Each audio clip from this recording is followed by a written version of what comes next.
اس بات کا تعین کرنا بھی بڑا ضروری ہے کہ سیدنا حسین رضی اللہ تعالیٰ عنہ کی جو شہادت ہوئی ہے اس کے پیچھے بڑا ہاتھ کس کا تھا، اور اس واقعے کے پیچھے اس کا اصل ذمہ دار کون تھا، یہ بات بھی جاننا ہمارے لیے بڑا ضروری ہے۔ آج کے دور میں صرف ایک بات جو کی جاتی ہے وہ صرف اور صرف ہمیں یزید کا تذکرہ ملتا ہے، اور دیگر جو اہم ذمہ دار تھے ان کا ہمیں کہیں پہ تذکرہ نہیں ملتا۔ جیسے میں نے پہلے بیان کیا ہے کہ جناب حسین رضی اللہ تعالیٰ عنہ کو اہل کوفہ نے جب اتنے خطوط لکھے تو جب حضرت حسین کا ساتھ دینے کی باری آئی وہ ہمیں نظر نہیں آتے۔ مسلم بن عقیل کی جب شہادت کی بات آتی ہے وہ ہمیں نظر نہیں آتے، اس لیے کہ جو کوفہ کے لوگ تھے، سیدنا عبداللہ بن عباس نے سیدنا حسین کو مکہ سے چلنے سے پہلے جو ان سے بات کہی تھی وہ ہماری تاریخی جو کتابیں ہیں ان میں بڑی تفصیل کے ساتھ بات موجود ہے۔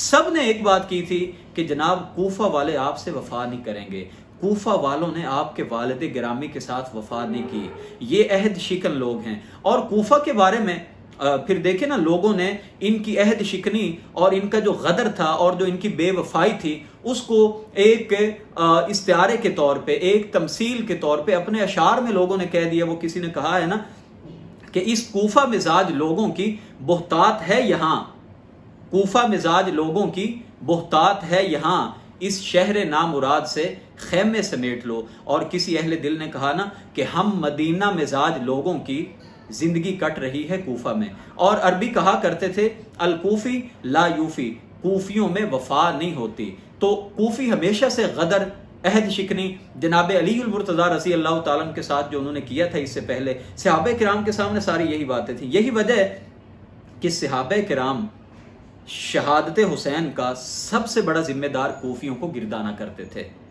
اور وہ معروف واقعہ ہے کہ جب حج کے موقع پہ ایک آدمی نے احرام پہنا ہوا تھا اور اس نے جناب عبداللہ بن عمر سے پوچھا کہ یہ بتائیے کہ اگر احرام پہن کے مجھ سے مکھی یا مچھر مر جائے تو کیا مجھے اس پہ کوئی سزا یا دم تو نہیں پڑے گا، کفارہ تو نہیں پڑے گا؟ تو ان کو شبہ پڑ گیا کہ یہ کہاں سے آئے، تو پوچھا کہاں سے آئے ہو؟ انہوں نے کہا ہم عراق سے آئے ہیں، کوفہ سے آئے ہیں۔ تو کہا ظالموں، تم نے نواس رسول کو تو شہید کر دیا اور مچھر اور مکھی مرنے پہ کفارے کے بارے میں، دم کے بارے میں پوچھ رہے ہو۔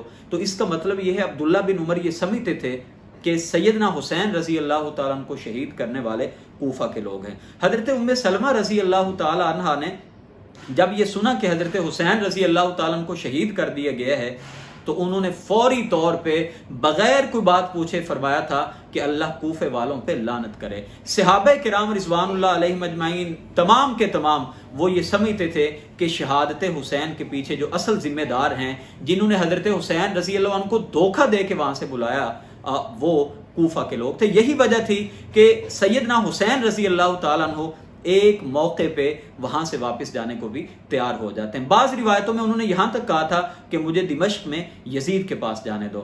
تو اس کا مطلب یہ ہوا کہ پہلے نمبر پہ جو ذمہ دار تھے واقعہ کربلا کے وہ کوفہ کے لوگ تھے۔ نمبر 2 پہ اگر ہم بات کریں تو وہ ابن زیاد بنتا ہے کہ جس نے اپنی اس فوج کو حکم دیا تھا کہ آپ حضرت حسین رضی اللہ تعالیٰ عنہ کو شہید کر دیں۔ گویا کہ ابن زیاد بھی پورا اس جرم میں برابر کا شریک ہے۔ اور پھر جس طرح شہادت حسین کے بعد سیدنا حسین رضی اللہ تعالیٰ عنہ کی لاش کی بے حرمتی کی گئی، آپ کا استہزاء کیا گیا، اس سے بھی یہ معلوم ہوتا ہے کہ ابن زیاد پورا اس کا ذمہ دار ہے۔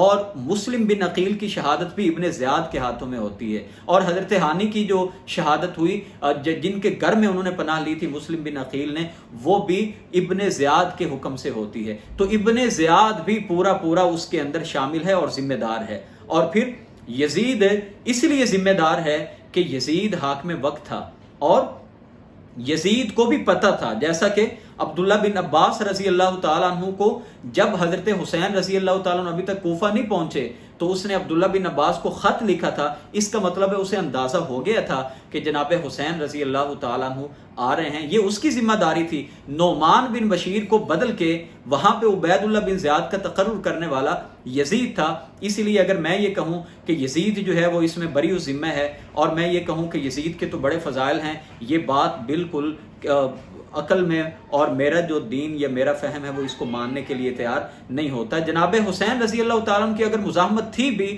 تو اس کا یہ مطلب نہیں تھا کہ آپ ایک ظالم اور جابر گورنر کو وہاں پہ لگا دیں، اور ظالم جابر حکمران یا گورنر کو وہاں پہ لگانے کا مطلب یہی ہے کہ آپ معاملات کو کنٹرول کریں، بھلے جیسے آپ کو کرنا پڑے۔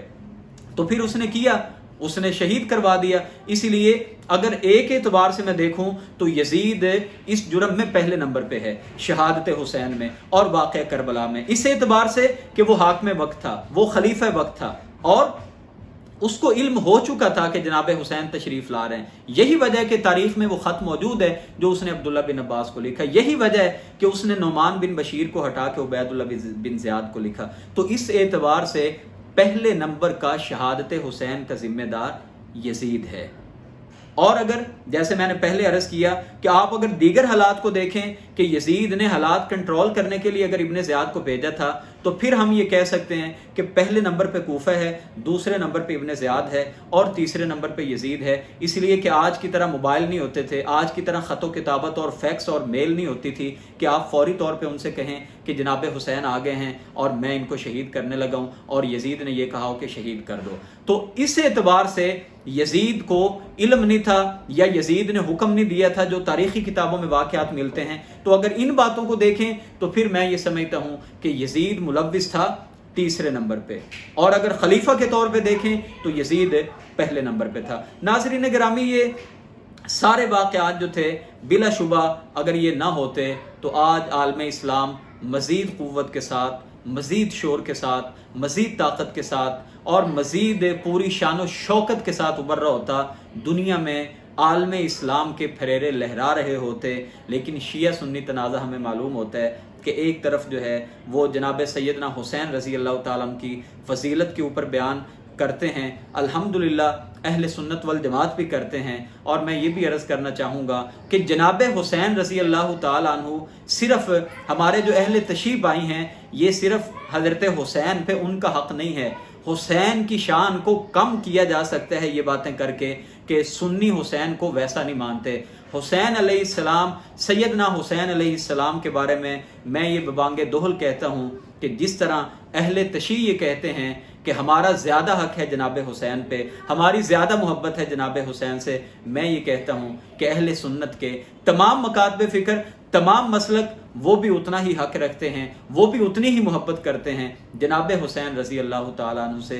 جناب حسین سے محبت کیوں نہ کریں، وہ نواسہ رسول ہیں، وہ جگر گوشہ بطول ہیں، وہ نبی کریم علیہ السلام کے آنکھوں کی ٹھنڈک تھے، وہ جوانان جنت کے سردار ہیں۔ جب عام صحابی کا اتنا بڑا مقام ہے تو جناب حسین رضی اللہ تعالیٰ عنہ کا مقام کتنا بڑا ہے۔ اللہ سے دعا میں کرتا ہوں کہ اللہ تعالیٰ ہمیں جناب حسین رضی اللہ تعالیٰ عنہ کے مشن پہ چلنے کی توفیق عطا کرے۔ اور جناب حسین رضی اللہ تعالیٰ عنہ کا جو مشن تھا وہ کیا تھا؟ حق بات پہ ڈٹ جانا، جان کی پرواہ نہ کرنا، دنیا ادھر ہو جائے، آپ کے ساتھ چاہے کوئی نہ ہو، اکیلے اپنی جان کو قربان کر دینا، یہی جذبہ حسینی ہے، اور یہی ہمیں شہادت حسین سے درس ملتا ہے۔ السلام علیکم ورحمۃ اللہ۔